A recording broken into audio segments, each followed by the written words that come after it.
Hey everybody, thanks for joining me. This is Kay back at it with a new video.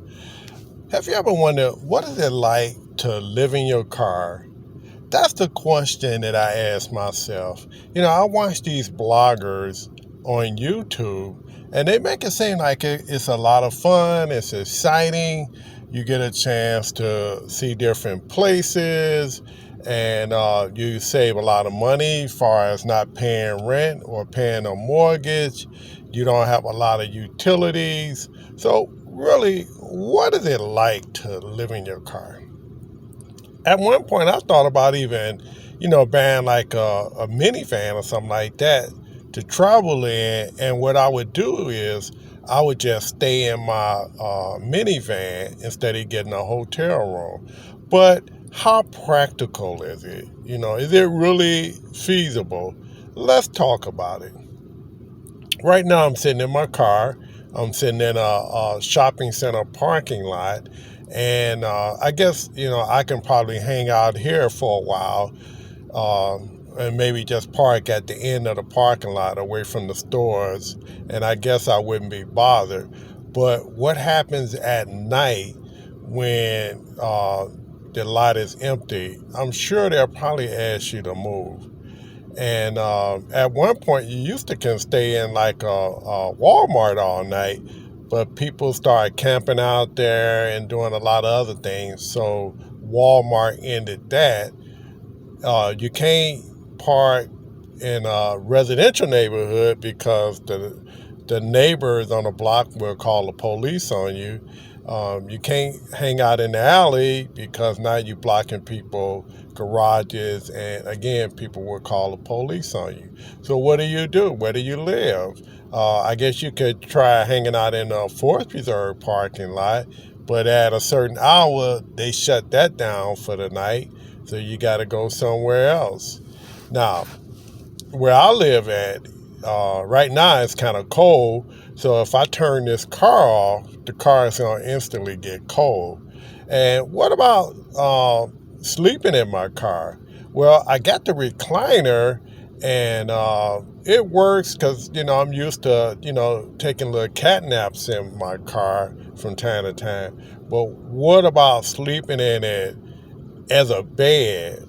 Well, cars aren't really designed to be uh, slept in like as though you laying in a bed. So after a while, I'm sure your back will start bothering you. And if you look around my car, um, you know, I don't have a lot of space in here to really do a lot of things.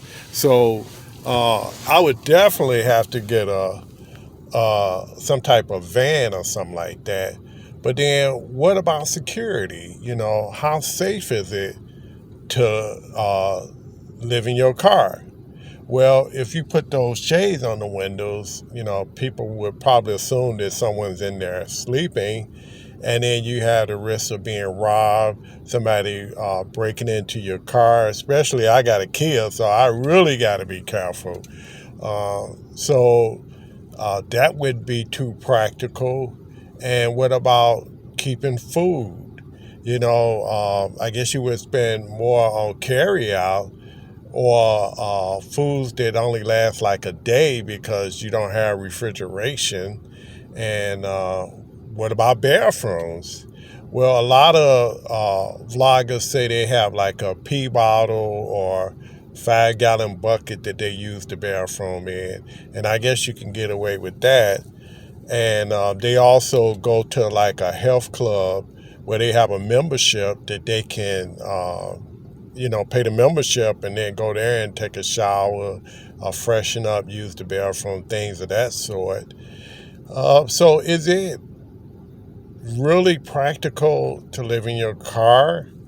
I would probably say in my situation, probably not. Now, my head goes off to people that does live in their vehicles. I guess that's cool to do that. And my heart goes out to people that don't have a choice but to live in their car. Yeah, I get that too.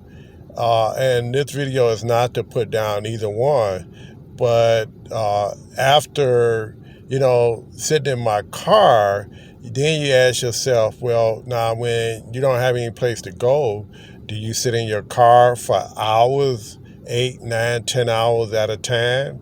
Or do you drive around? That's another question. I think that in my situation, it might be easier for me just to pay the rent, just where I got a kitchen, I got a functioning bathroom. If I want to lay down, I can lay down in my bed. Yes, it's costing me, but I think that would probably work better for me than sitting in my car. Let me know what you think.